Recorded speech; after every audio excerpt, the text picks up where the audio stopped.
But ಮಗುನೇ ತುಂಬ ಚೆನ್ನಾಗಿದೆ. ಅಂದರೆ ಯಾವುದೋ ಒಂದು ಜಾಲ ಕದ್ದು ಈ ಮಗುನ ಯಾರು ದತ್ತು ಗಿತ್ತು ತಗೊಳ್ಳೋ ಅಂಥವ್ರಿಗೆ ಮಾರು ಹಾಕಿರ್ಬೋದು ಅಂತ ಈ ಲೈನಲ್ಲಿ ಇವರು ಮಾಡ್ತಾಯಿರ್ತಾರೆ. ಮಗು ಜೋರಾಗಿ ಕಿರಿಸ್ಕೊಳ್ಳೋದು ಇದೆಲ್ಲ ನೋಡಿ ಇವ್ರಿಗೇನಾಗುತ್ತೆ, ಫಾರೂಕ್ ಏನು ಮಾಡ್ತಾನೆ, ಆ ಮಗುದು ಬಾಯಿ ಮೂಗಿಗೆ ಅದನ್ನು ಏನಾಯಿತು ಅದು ಮಗು ಉಸಿರು ಕಟ್ಟು ಸತ್ತ. ಆ ಮಗು ಡೆಡ್ ಬಾಡಿನ ಅಲ್ಲಿ ಯಾವುದೋ ಒಂದು 2 ಕಲ್ಲಿನ ಥರದ್ದೇನೋ ಇರುತ್ತೆ, ಅಲ್ಲಿ ಮಧ್ಯದಲ್ಲಿ ಹಾಕಿ ಅದು ಸುತ್ತ ಇನ್ನೊಂದು ಕಲ್ಲು ಹಾಕಿ ಬಂದುಬಿಡ್ತಾರೆ.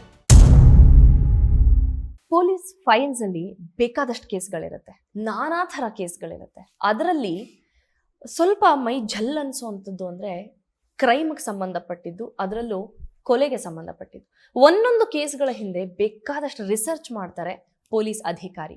ಅದರಲ್ಲೂ ಒಬ್ಬ ಪೊಲೀಸ್ ಅಧಿಕಾರಿಯ ಒಂದು ಜಾಗ ಇದೆಯಲ್ಲ, ಹೇಳ್ಕೊಳಕ್ ಆಫೀಸರ್ ಅಂತ ಹೇಳ್ಕೊಳ್ತಾರೆ, ಆದರೆ ಅವ್ರು ಹೊತ್ಕೊಳ್ಳುವಂತಹ ಜವಾಬ್ದಾರಿ, ಅವರು ತ್ಯಾಗ ಮಾಡುವ ರೀತಿ, ಊಟ ನಿದ್ದೆ ಸಂಸಾರ ಎಲ್ಲವನ್ನ ಬಿಟ್ಟು ಒಂದು ಕೇಸ್ ಹಿಂದೆ ಹೋದ್ರು ಅಂತ ಹೇಳಿದ್ರೆ ಅದನ್ನ ಒಂದು ಲಾಜಿಕಲ್ ಎಂಡ್ ಕೊಡೋವರೆಗೆ ಅವ್ರಿಗೆ ನಿದ್ದೆ ಊಟ ಏನು ಬೇಕಾಗೋದೇ ಇಲ್ಲ. ಅಂಥ ಅಧಿಕಾರಿಗಳಲ್ಲಿ ನಮ್ಮೊಂದಿಗೆ ಇವತ್ತು ಮಾತನಾಡ್ತಾ ಇದ್ದಾರೆ JB ರಂಗಸ್ವಾಮಿ ಸರ್. ಜೇಬರ್ ಸರ್, ಸರ್ ಇವತ್ತಿನ ನನ್ನ ಪ್ರಶ್ನೆ ನಿಮಗೆ, ನನಗೆ ಕುತೂಹಲ ಕೆರಳಿಸ್ತಾ ಇರುವಂತ ಒಂದು ಪ್ರಶ್ನೆ ಅಂದ್ರೆ, ಒಂದು ಕೇಸ್ ಆದಾಗ ಏನೂ ಕ್ಲೂ ಸಿಗ್ತಾ ಇಲ್ಲಪ್ಪ, ಇದಕ್ಕೆ ಏನು ಒಂದು ಸಪೋರ್ಟಿಂಗ್ ಎಲಿಮೆಂಟ್ಸೇ ಸಿಗ್ತಾ ಇಲ್ಲ ಅನ್ನುವಂಥ ಕೇಸ್ಗಳೇನಾದ್ರು ನಿಮ್ಮ ಒಂದು ಜರ್ನಿಯಲ್ಲಿ ಬಂದಿತ್ತಾ? ಅದನ್ನ ಸಾಲ್ವ್ ಮಾಡ್ಲಿಕ್ಕೆ ಆಯ್ತಾ ಅನ್ನೋದು ನನ್ನ ಪ್ರಶ್ನೆ.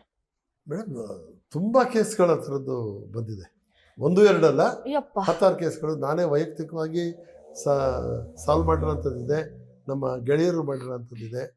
ಅದರಲ್ಲಿ ಒಂದು ನನ್ನ ಗೆಳೆಯ, ನನ್ನ ಬ್ಯಾಚ್ಮೇಟು ಈಶ್ವರ್ ಪ್ರಸಾದ್ ಅಂತೇಳಿ ರಿಟೈರ್ SP ಆಗಿ ರಿಟೈರ್ ಆದರು. ಅವರ ಇದರಲ್ಲಿ ನಡೆದದ್ದು, ಯಾಕೆಂದ್ರೆ ಅವ್ರ ಆಫೀಸ್ ಒಂದ್ಸರಿ ಹೋಗಿದ್ದೆ, ಚಿಕ್ಕಪೇಟೆ ಬೆಂಗಳೂರಿನಲ್ಲಿ ಅವರು ಇದ್ರು. ನೋಡಿದ್ರೆ ಅಲ್ಲೊಂದು ಟೇಬಲ್ ಮೇಲೆ ಒಂದು ಫೋಟೋ ಹಾಕಿದ್ರು, ಈ ಮರ್ಫಿ ಮಗು ಹಿಂಗೆ ಬರುತ್ತೆ ನೋಡಿ, ಮಗುದು ಒಂದು ಫೋಟೋ. ಇದೇನೆಯಾ ಮರ್ಫಿ ಮಗುದ ಇದು ಅಂತ ನಾನು ಕೇಳಿದೆ. ಇಲ್ಲಪ್ಪ, ನಾನು ಸುಮ್ಮನೆ ಹಾಕಿದ್ದು, ಒಂದು ಕೇಸಿಗೆ ಸಂಬಂಧಪಟ್ಟಿದ್ದು ಅಂತ ಹೇಳಿದ್ರು. ಯಾಕೆ ಅದು ನೋಡಿದ್ರೆ ಅಷ್ಟು ಚೆನ್ನಾಗಿತ್ತು ಅಲ್ಲ, ಏನು ಒಂಥರ ಅವ್ರು ಹಾಕಿದ್ದು ನೋಡಿ ಏನೋ ಒಂಥರ ಇಷ್ಟ ಆಗಿ ಹಾಕಿದ್ದಾರೆ ಅಂತ. ಇಲ್ಲ ಇಲ್ಲ, ಇದು ಇಷ್ಟವಾಗಿ ಹಾಕಿರೋದಲ್ಲ, ಕಷ್ಟದಿಂದ ಹಾಕಿರೋದು, ನನಗೆ ನೋಡಿದಾಗ ಬೇಜಾರಾಗುತ್ತೆ, ಅದೊಂದು ಹಾಕಿದ್ದೀನಿ ಅಂತ. ಆಮೇಲೆ ಏನು ಅದು ನಡೆದಿದ್ದು ಅಂತಾರೆ. ಒಂದ್ಸರಿ ಏನಾಯ್ತು, ಇವರು ಸ್ಟೇಷನಲ್ಲಿ ಇರ್ತಾರೆ ಈ ಬನಶಂಕರಿ ಏರಿಯಾದಲ್ಲಿ. ನಾನು ಅದು ಸಾಧ್ಯವಾದಷ್ಟು ಸ್ವಲ್ಪ ಹೆಸರುಗಳನ್ನ ಮಾರ್ಪಡಿಸ್ತೀನಿ, ಯಾಕೆಂದ್ರೆ ಅದಕ್ಕೆ ಸಂಬಂಧಪಟ್ಟವ್ರಿಗೆ ಮುಜುಗರ ಆಗಬಾರ್ದು ಅನ್ನೋ ಕಾರಣಕ್ಕೋಸ್ಕರ.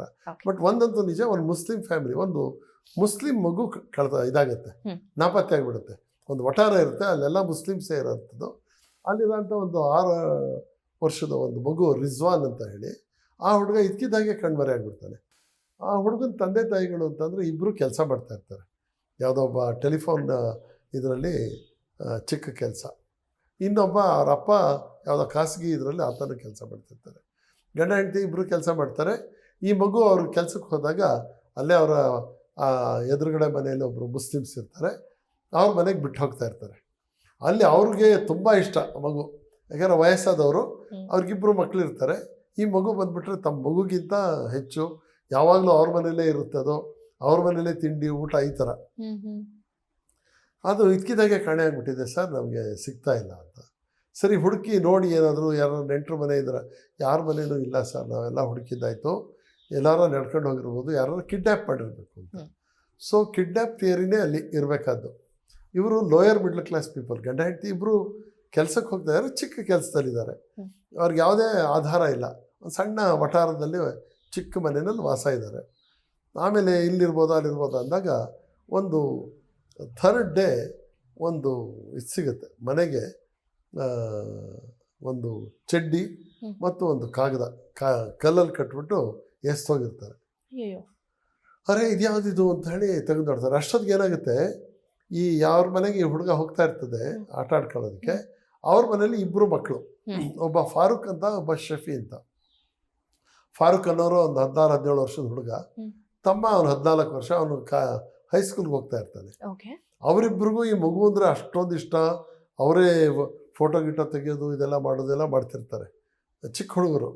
ಆ ಮಗು ಕಳೆದೋಗಿದೆ ಅಂತ ಹೇಳಿ ಇವನು ಶಫಿಯನ್ನು ಅವನು ಪೊಲೀಸ್ನವ್ರ ಜೊತೆನೇ ಓಡಾಡೋಕ್ಕೆ ಶುರು ಹೋಗ್ತಾನೆ. ಇಲ್ಲಿರ್ಬೋದು, ಇಲ್ಲೋಗಿರ್ಬೋದು, ಅಲ್ಲೋಗಿರ್ಬೋದು ಅಂತೇಳಿ ಎಲ್ಲಿ ಪಾಸಿಬಲ್ ವೇಸ್ ಇರುತ್ತೆ ಏನು ಮಾಡಿದ್ರು ಯಾವ ಕ್ಲೂನು ಸಿಗಲ್ಲ.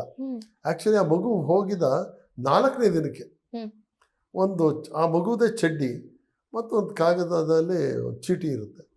ಅದೇನು ಅಂತಂದರೆ ಚೀಟಿನಲ್ಲಿ ನಿಮ್ಮ ಮಗು ಸೇಫಾಗಿದೆ, ನೀವು 20,000 ರೂಪಾಯಿ ಕ್ಯಾಶನ್ನು ನಾವು ಹೇಳಿದ ಜಾಗಕ್ಕೆ ತಂದಿಡಬೇಕು, ನಿಮ್ಮ ಮಗುನ ಕರ್ಕೊಂಡು ಹೋಗ್ಬೋದು ಅಂತ ಬರೆದಿರುತ್ತೆ. ಸೊ ಇದು ನೋಡ್ತಾರೆ ಯಾರು ಮಾಡಿರ್ಬೋದು, ಏನು ಮಾಡಿರ್ಬೋದು ಅಂತ. ಬಟ್ ಆ ವಠಾರಕ್ಕೆ ಇನ್ಯಾರೋ ಒಬ್ಬ ಇಂಟರ್ಫಿಯರ್ ಆಗ್ತಾನೆ ಅಂದರೆ ಅದು ಗೊತ್ತಿಲ್ಲ. ಆವಾಗ ಏನಾಗುತ್ತೆ, ಮಗುವಿನ ತಂದೆ ಜಾವಿದ್, ಅವ್ರ ಚಿಕ್ಕಪ್ಪ ಒಬ್ಬ ಇರ್ತಾರೆ, ಅವರು ಬಶೀರ್ ಅಂತ ಮುದ್ಕಪ್ಪ. ಅವನ ಮೇಲೊಂದು ಅನುಮಾನ. ಯಾಕೆ ಅಂತಂದ್ರೆ ಅವರ ಜಾವಿದ್ ಹೇಳೋದಿಲ್ಲ, ಇವನು ಶಫಿ ಹೇಳ್ತಾನೆ, ಅವ್ರಿಗಾಗ ಆಗಲ್ಲ ಸರ್, ಈ ಮಗು ಏನಾರು ಹೋದರೆ ಬೈದ್ಬಿಟ್ಟು ಗದರಿಸ್ಬಿಟ್ಟೆಲ್ಲ ಕಳಿಸ್ಬಿಡೋರು, ಹಾಗೆ ಹೇಗೆ ಅಂತೇಳಿ ತಗೊಂಡು ಬಂದರು. ಆಗಿನ ನಾನು ಹೇಳೋದು 90s 1990ನೇ ಇಸ್ವಿ ದಶಕದಲ್ಲಿ ಪೊಲೀಸ್ ಇಷ್ಟು ಇದಿರಲಿಲ್ಲ, ಎಲ್ಲ 3rd ಡಿಗ್ರಿ ಮಾತಾಡ್ತಾರೆ, ಹೊಡ್ತಾ ಬಡ್ತಾ. ಅವನು ಒಳ್ಳೆಯವನೋ ಕೆಟ್ಟವನೋ ಅನ್ನೋ ತೀರ್ಮಾನ ಆಗಬೇಕಾದ್ರೆ ನಿರಪರಾಧಿ ಅಂತ ಪ್ರೂವ್ ಆಗೋದು ಅದರಲ್ಲೇ, ಅಪರಾಧಿ ಅಂತ ಗೊತ್ತಾಗೋದು ಅದರಲ್ಲಿ. ಹೇಳ್ಕೊಂಡು ಅವನಿಗೆ ಬೆಂಡೆ ಹತ್ಬಿಡ್ತಾರೆ. ಅವನು ಗುಣವಂತ ಹತ್ಕೊಂಡು, ನಾನು ಯಾಕೆ ಇದು ಮಾಡಲಿ ಸರ್, ಇವನು ನಮ್ಮ ಅಣ್ಣನ ಮಗ, ಇವನೊಂದು ಸ್ವಲ್ಪ ಕ್ರ್ಯಾಕು, ಇವನ ಹತ್ರ ನಾವು ಮಾತಾಡೋಲ್ಲ, ಅಷ್ಟೇ ಸುಮ್ಮನೆ ಗಲಾಟೆ ಮಾಡ್ತಾನೆ ಅಂತ. ಮಗು ಏನಾದ್ರು ಬಂದರೆ ಸವಾಸನೆ ಬೇಡ ಅಂತ ಕಳಿಸ್ತೀವಿ, ನಮ್ಮ ಸ್ವಂತ ಅಣ್ಣನ ಮಗು ಅದು, ನಮಗೆ ಹೊಟ್ಟೆಯವರಿಗಲ್ವ ಸರ್ ಅಂತ ಅವರು ಭಾಳ ಬೇಜಾರು ಮಾಡಿಕೊಂಡು ಹೇಳ್ತಾರೆ. ಸರಿ, ಅವರಲ್ಲ ಅಂತ ಗೊತ್ತಾಗುತ್ತೆ. ಹಾಗಿದ್ರೆ ಇನ್ಯಾರು ಇಂಟ್ರೆಸ್ಟೆಡ್ ಪಾರ್ಟಿ ಯಾರೂ ಇಲ್ಲ. ಹೋಗ್ಲಿ ಮಗುನ ರ್ಯಾನ್ಸಮ್ ಮಾಡಿದಾರ ಅಂತಂದರೆ ಇವರಂತ ಶ್ರೀಮಂತರಲ್ಲ, ಬಟ್ ಮಗುನೇ ತುಂಬ ಚೆನ್ನಾಗಿದೆ. ಅಂದರೆ ಯಾವುದೋ ಒಂದು ಜಾಲ ಕದ್ದು ಈ ಮಗುನ ಯಾರ ದತ್ತು ಗಿತ್ತು ತಗೊಳ್ಳೋಂಥವ್ರಿಗೆ ಮಾರು ಹಾಕಿರ್ಬೋದು ಅಂತ ಈ ಲೈನಲ್ಲಿ ಇವರು ಮಾಡ್ತಾ ಇರ್ತಾರೆ. ಅಷ್ಟೊತ್ತಿಗೆ ಈ ಲೆಟರ್ ಬಂದು ಬೀಳುತ್ತೆ. ಸರಿ, ಇವರೇನು ಮಾಡ್ತಾರೆ, ನಮ್ಮ ಈಶ್ವರ್ ಪ್ರಸಾದ್ ದೇರ್ ಏನೋ ಒಂಥರ ತಲೆ ಕೆಟ್ಟಂಗೆ ಆಗುತ್ತೆ, ಹೋಗಿದೆ ಅವ್ರ ಮನೆಗೆ ತಕ್ಷಣವೇ ಹೋಗ್ತಾರೆ. ಈ ಫಾರೂಕ್ ಮತ್ತು ಶಫಿ ಇದಾರಲ್ಲ, ಅವ್ರದ್ದು ಎಕ್ಸೈಸ್ ಬುಕ್ ಎಲ್ಲ ತೊಗೊಂಡು ಎಲ್ಲ ಅವ್ರೇನು ಬರೆದಿದ್ದಾರೆ ನೋಡೋಣ ಅಂತೇಳಿ ನೋಡಿದ್ರೆ ಏನು ಗೊತ್ತಾಗಲ್ಲ, ಅಕ್ಷರ ಹೋಲಿಕೆ ಬರುತ್ತೇನೋ ಅಂಥೇಳಿ. ಇಲ್ಲೇನಾಗುತ್ತೆ, ಈ ಮಗುನ ಇಲ್ಲಿ ಸೇಫ್ ಆಗಿದೆ ಕರ್ಕೊಂಬನ್ನಿ ಅಂತ ಹೇಳಿ ಬರೆದಿರುತ್ತೆ, ಅದು ಸಾಬರ್ದು ಕನ್ನಡ. ಅಲ್ಲಿಗೆ ಆ ಮಗುನ ಕಿಡ್ನಾಪ್ ಮಾಡಿರೋರು ಯಾರೋ ಮುಸ್ಲಿಮ್ಸೇ ಇರಬೇಕು. ಕನ್ನಡ ಬರುತ್ತೆ ಅಂದರೆ ಇವರಿಬ್ಬರಿಗೂ ಏನಾದ್ರು ಗೊತ್ತಿರ್ಬೋದೋ, ಮೊದಲು ರೂಲ್ ಔಟ್ ಮಾಡೋಣ ಅಂತ ಹೋಗ್ತಾರೆ. ಆದರೆ ಅದು ಅಕ್ಷರಗಳು ಹೋಲಿಕೆ ಆಗಲ್ಲ. ಆಮೇಲೆ ಇನ್ನೊಂದು ಸರಿ ನೋಡ್ತಾ ನೋಡ್ತಾ ಕೆಲವು ಅಕ್ಷರಗಳು ಚೂರು ಏನೋ ಒಂದು ಚೂರು ಹೋಲಿಕೆ ಇರೋಂಗೆ ಕಾಣುತ್ತೆ, ಇರಬಹುದಾ ಅಂತೇಳಿ. ನಾಟ್ ಶೋರ್ ಸಾರ್, ಇಲ್ಲ ಸರ್ ಅವರು ಮಾಡೋಕ್ಕೆ ಸಾಧ್ಯ ಇಲ್ಲ, ಸುಮ್ಮನೆ ಮತ್ತೆ ಮೇಲೆ ಅವ್ರಿಗೆ ಮಾಡಿದ್ರೆ ತಪ್ಪಾಗುತ್ತೆ ಸರ್ ಅಂತ. ನಾವು ಇವನ ಮೇಲೆ ಏನೋ ಅನುಮಾನ ಇದೆಯೇನ್ರಿ ಅಂತ ಜಾವಿದ್ನು ಕೇಳ್ತಾರೆ. ಸರ್ ಖಂಡಿತ ಅವರು ಆಗಕ್ಕೆ ಸಾಧ್ಯ ಇಲ್ಲ, ನನಗಿಂತ ಅವ್ರಿಗೆ ಪ್ರೀತಿ ಅಣ್ಣ ತಮ್ಮದಿರಿಗೆ, ಅದೆಲ್ಲ ಮಾಡಬೇಡಿ ಸರ್ ಅಂತ. ಸರಿ, ಇದೇನೋ ಹೋಲಿಕೆ ಇದೆಯಲ್ಲ, ಏನು ಮಾಡೋದು, ಹೇಗೆ ವಿಚಾರಣೆ ಮಾಡೋದು, ಸರಿ ಅಂತೇಳಿ ಆ ಶಫಿ ಚಿಕ್ಕವನಿದಾರಲ್ಲ ಅವನೇ ಒಂಚೂರು ಬೆಂಡೆತ್ತು ಮಾಡೋಣ ಅಂತೇಳಿ ಸರಿಯಾಗಿ ಬೆಂಡೆತ್ತಾರೆ. ಅವನು ಸಾರ್ ನಿಮ್ಮ ಜೊತೆ ಓಡಾಡ್ತಾ ಇದ್ದೀನಿ, ನಾನು ಸುಳ್ಳಾಡ್ತೀನಿ ಸರ್, ನನಗೆ ಆಗಬೇಕು ಅಂತ. ಆಮೇಲೆ ಅವ್ನು ಬಾಯ್ ಬಿಡ್ತಾನೆ. ಏನಾಗಿದೆ, ಈ ಮಗುನ ಅವರೇ ಕಿಡ್ನ್ಯಾಪ್ ಮಾಡ್ಕೊಂಡು ಹೋಗಿದ್ದಾರೆ. ಯಾಕೆ ಕಿಡ್ನ್ಯಾಪ್ ಮಾಡೋಂಥದ್ದು ಏನಿತ್ತು ನಿಮಗೆ? ಇವನು ಫಾರೂಕು 16-17 ವರ್ಷದ ಹುಡುಗ, ಅವನು ದುಬೈಗೆ ಹೋಗೋದಕ್ಕೆ ಅಂತೇಳಿ ಪಾಸ್ಪೋರ್ಟ್ ಮಾಡಿಸ್ಬೇಕಿರುತ್ತೆ. ಪಾಸ್ಪೋರ್ಟ್ ಮಾಡಿ ದುಬೈಗೆಲ್ಲ ಹೋಗ್ಬೇಕಾದ್ರೆ ಅವನಿಗೆ ಒಂದು 15,000 ರೂಪಾಯಿ ಬೇಕು. ಯಾರು ಕೇಳೋದು, ಎಲ್ಲ ಹ್ಯಾಂಡ್ ಟು ಮೌತ್, ಅವತ್ತು ದುಡಿಬೇಕು ಅವತ್ತು ತಿನ್ನಬೇಕು ಅನ್ನೋಂಥವ್ರು. ಅದಕ್ಕೆ ಏನು ಮಾಡೋದು ಅಂತ ಯೋಚನೆ ಮಾಡಿದಾಗ ಇವರು ಅಣ್ಣ ತಮ್ಮದಿರಿಬ್ಬರು ರಾತ್ರಿ ಜೊತೆಲೇ ಮಲಗ್ತಾ ಇರ್ತಾರೆ. ಆವಾಗ ಹೇಳ್ತಾನೆ, ಇಲ್ಲ ಜಾವಿದ್ದು 30,000 ರೂಪಾಯಿ ಜೋಡಿಸಿದ್ದೀವಿ ಯಾವುದೋ ಸೈಟ್ ತಗೊಳ್ಳೋಕ್ಕೆ ಅಂತ ಮಾತಾಡ್ತಾಯಿದ್ರು. ಅವ್ರ ಹತ್ರ 30 ಇದೆ. ಈಗ ನಾವು ಹಿಂಗೆ 20,000 ರೂಪಾಯಿ ಕೊಡು ಅಂತ ಹೇಳಿ ಒಂದು ಕಿಡ್ನ್ಯಾಪ್ ಥರ ಮಾಡಿಬಿಟ್ರೆ ದುಡ್ಡು ತಂದು ಕೊಡ್ತಾನೆ, ಮಗುವನ್ನ ಬಿಟ್ಬಿಡ್ಬೋದು, ಆಮೇಲೆ ಬೇಕಾದ್ರೆ ಮಾಡೋಣಂತೆ ಅಂತ ಈ ಹುಡುಗರ ಪ್ಲ್ಯಾನ್ ಅದು. ಹಾಂ ಸರಿ, ಒಳ್ಳೆ ಕರೆಕ್ಟಾಗಿದೆ, ಅವರು ದುಡ್ಡು ಇಟ್ಕೊಂಡು ಏನು ಮಾಡ್ತಾರೆ ಈಗ ಅಂತ ನೋಡಿ. ಕ್ಯಾಶುವಲ್ ಆಗಿ ಮಾತಾಡೋದು ಯಾರ್ದೋ ಕಿವಿಗೆ ಬಿದ್ದರೆ ಏನೋ ಆಗ್ಬಿಡುತ್ತೆ ಅನ್ನೋದು. ಯಾರನ್ನ ನಂಬಬೇಕು, ಯಾರನ್ನ ಹೇಳಬೇಕು. ಆಮೇಲೆ ಇವರು ಕ್ರಿಮಿನಲ್ಸ್ ಅಲ್ಲ, ಸುಮ್ಮನೆ ಗಂಡ ಹೆಂಡತಿ ಡಿಸ್ಕಸ್ ಮಾಡ್ತಾ ಇರ್ತಾರೆ. ಇವ್ನು ನಮ್ಮನೆ ಹುಡುಗ ಅನ್ನೋ ಥರ ಅವ್ರು ಮಾತಾಡ್ತಾರೆ. ಅದು ಇವನಿಗೆ ಕಿವಿಗೆ ಬೀಳುತ್ತೆ, ಇವನ್ ಕಿವಿಗೆ ಬಿದ್ದಿದ್ದು ಆ ಥರ ಅಂಕುರ ಆಗುತ್ತೆ. ಸರಿ, ಹಾಗೆ ಮಾಡೋಣಂತೆ ಅಂತ ಹೇಳಿ ಅಂತರ್ಗಂಗೆ ಅಂತ ಹೇಳಿ ಒಂದು ಬೆಟ್ಟ ಇದೆ, ಕೋಲಾರ ಡಿಸ್ಟ್ರಿಕ್ಟ್ ಹತ್ರ ಬರುತ್ತೆ. ಅಲ್ಲಿ ಇವ್ರು ನೆಂಟರಿದ್ದಾರೆ, ಅವ್ರಿಗೂ ಈ ರಿಜ್ವಾನ್ ಎಲ್ಲ ಗೊತ್ತು ಅವರು ಆ ಮನೆಯವ್ರಿಗೆ. ಅದಕ್ಕೆ ಈಗ ಇಲ್ಲಿಂದ ಏನು ಮಾಡೋದು, ಪಾಪುನ ಕರ್ಕೊಂಡು ಬಿಸ್ಕತ್ ಕೊಡಿಸಿ ಕರ್ಕೊಂಡು ಹೋಗ್ಬಿಡೋಣ. ಹ್ಮ್. ಕರ್ಕೊಂಡೋಗಿ ಅಲ್ಲಿ ಅವ್ರ ಮನೇಲಿ ಬಿಟ್ಬಿಟ್ಟು ಆಮೇಲೆ ಇದು ಪತ್ರ ಒಂದು ಬರೆದು 20,000 ತಂದುಕೊಡಿ ಅಂತ ಅನ್ನೋದು. ಅವ್ರು 20,000 ಇಂಥ ಜಾಗದಲ್ಲಿ ತಂದಿಡಿ ಅಂತ ಅಂದರೆ ಆವಾಗ ತಗೊಂಡು ಮಗುನ ಬಿಟ್ಬಿಡೋಣ. ಇಷ್ಟೇ ಪ್ಲ್ಯಾನ್ ಇರೋದು. ಇದು ಎಲ್ಲ ಈ ಮಕ್ಕಳು ಪ್ಲ್ಯಾನ್ ಮಾಡಿದಾಗ ಎಲ್ಲ ಕರೆಕ್ಟಾಗಿರುತ್ತೆ. ಏನು ಯಾವನಿಗೂ ಗೊತ್ತಾಗಲ್ಲ. ಅಲ್ಲಿಗೆ ಮಗುನೂ ಸೇರಿದ ಕರ್ಕೊಂಬರ್ತಾರೆ. ಆ ಮಗು ಅದು ಏನೋ ಅವತ್ತು ತುಂಬ ಚಂಡಿ ಹಿಡಿದ್ಬಿಡುತ್ತೆ ಬಸ್ಸಲ್ಲಿ, ಸಿಟಿ ಬಸ್ಸಲ್ಲಿ ಬರ್ಬೇಕಾದ್ರೆ. ಇವ್ರೇನು ಮಾಡ್ತಾರೆ, ಅಲ್ಲಿಂದ ಅಂತರ್ಗಂಗೆ ಹತ್ರ ಅಲ್ಲಿ ಕರ್ಕೊಂಡು ಹೋಗ್ಬೇಕಾದ್ರೆ ಮಗು ಜೋರಾಗಿ ಕಿರಿಸ್ಕೊಳ್ಳೋದು ಇದೆಲ್ಲ ನೋಡಿ ಇವ್ರಿಗೇನಾಗುತ್ತೆ, ಫಾರೂಕ್ ಏನು ಮಾಡ್ತಾನೆ, ಆ ಮಗುದು ಬಾಯಿ ಮೂಗು ಹಿಂಗೆ ಅದನ್ನು ಬಿಡ್ತಾನೆ. ಅದೇನಾಯಿತು ಅದು ಮಗು ಉಸಿರು ಕಟ್ಟು ಸತ್ತಾಗೋದು. ಆ್ಯಕ್ಚುಲಿ ಅದು ಪ್ರಜ್ಞೆ ಹೋಗುತ್ತೆ ಮಗುಗೆ.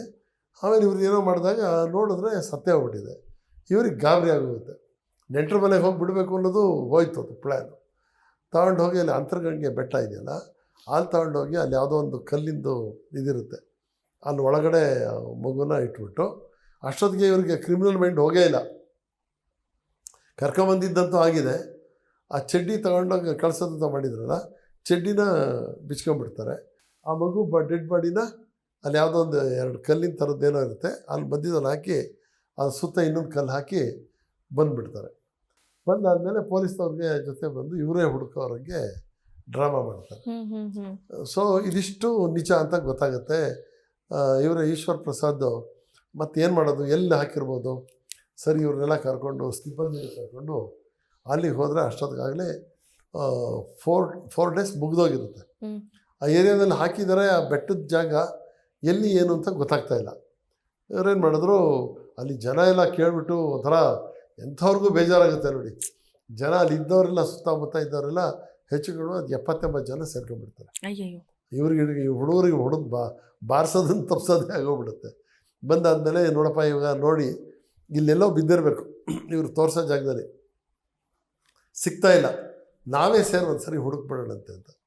ಆಗ ಒಬ್ಬ ಹೇಳ್ತಾನೆ, ಇಲ್ಲ ಸರ್, ಇಲ್ಲಿ ಕತ್ತೆ ಕಿರುಬುಗಳು, ಹೈನಾ ಅಂತೀವಲ್ಲ, ಕತ್ತೆ ಕಿರುಬುಗಳು ಜಾಸ್ತಿ. ಅವು ಕತ್ತೆ ಕಿರುಬುಗಳೇನು ಅಂತಂದರೆ ಬೇಟೆ ಆಡ್ತವೆ, ಕೊಳೆತ ಮಾಂಸನ ತಿನ್ನೋದು. ಆ ಥರದ್ದೊಂದು ಜಾತಿ ಅದು. ಹೀಗಾಗಿ ಮಗು 2 ದಿನ ಆಗಿದೆ, ವಾಸನೆ ಬಂದಿದೆ ಅಂದರೆ ಎಲ್ಲ ಕಬಳಿಸ್ಬಿಟ್ಟಿರುತ್ತೆ. ಸಿಗ್ತದೋ ಇಲ್ವೋ ಅಂತ, ಸಿಗುತ್ತೋ ಇಲ್ವೋ. ಆಮೇಲೆ ಮಗುದು 6 ವರ್ಷದ ಮಗುದು ಕೈ ಮೂಳೆ ಇದೆ ಅಂತಂದರೆ ಅದು ಇನ್ನೇನದು ಮೂಳೆ ಸಮೇತ ಅಗದು ಹಾಕಿರುತ್ತೆ. ಸಿಗುತ್ತೋ ಇಲ್ವೋ ಅಂತ ಒಂದು ಅನುಮಾನ. ಇರಿ ಬಂದಿದ್ದಾಗಿದೆ, ಹುಡುಕ್ಬಿಡೋಣ ಅಂತೇಳಿ ಇವರು ಈ ಹುಡುಗರು ಹೇಳಿರ್ತಾರಲ್ಲ ಆ ಜಾಗ, ಅದಷ್ಟು ಒಂದು ಲೆಕ್ಕ ಹಾಕೊಳ್ತಾರೆ. ಒಂದು ದೊಡ್ಡ ಸ್ಕ್ವೇರ್ ಥರ ಹಾಕ್ಕೊಂಡು ಅದನ್ನು ಮತ್ತೊಂದಷ್ಟು ಇದು ಮಾಡಿ ಒಂದೊಂದು ಸ್ಕ್ವೇರಲ್ಲಿ ಇಬ್ಬಿಬ್ರು ಹುಡುಕೋದು. ಒಬ್ಬ ಈ ಕಡೆಯಿಂದ ಹೋಗೋದು, ಒಬ್ಬ ಆ ಕಡೆಯಿಂದ ಬರೋದು. ಹೀಗೆ ಜಿಗ್ಜಾಗಾಗಿ ಹುಡುಕೊಂಡು ಬಂದರೆ ಅಲ್ಲೇನಾರು ಕಾಣಿಸ್ಬೋದು.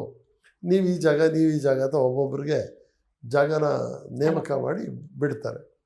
ಆಮೇಲೆ ಎಲ್ಲ ಹುಡುಕ್ತಾ ಇರ್ಬೇಕಾದ್ರೆ ಒಬ್ಬರಿಗೆ ಒಂದು ಮಣ್ಣಿನ ಇದ್ರೊಳಗಡೆ ಒಂದು ಕೈ ಸಿಗುತ್ತೆ, ಚಿಕ್ಕ ಬಾಲಕನ ಕೈ, ಇಲ್ಲಿ ಕಟ್ಟಾಗಿ ಹೋಗ್ಬಿಟ್ಟಿರುತ್ತೆ. ನೋಡ್ತಾರೆ, ಬ್ಯಾಕ್ ಸೈಡೆಲ್ಲ ನೋಡಿದ್ರೆ ಏನಾದ್ರು ಇವ್ರು ಚಾಕು ಇಕ್ಕಲ್ಲಿ ಕತ್ತರಿಸಿದಾರಾ ಅಥವಾ ಬೇರೆ ಥರ ಅಂದರೆ ಅದು ಕಡ್ದಿರೋ ಅಂಥದ್ದು. ಅರೆ ಅಲ್ಲಿಗೆ ಕಾಡು ಪ್ರಾಣಿನೇ ತಿಂದಿದೆ ಅಂತ ಆಯಿತು. ಬಟ್ ಅದು ಅಷ್ಟನ್ನೇ ಆಗಿಬಿಟ್ಟೋಯ್ತೋ ಗೊತ್ತಿಲ್ಲ. ಮಣ್ಣೊಳಗೆ ಸಿಗುತ್ತದು, ಮೇಲೆ ಕೈ ಹೀಗಿತ್ತಿರುತ್ತೆ.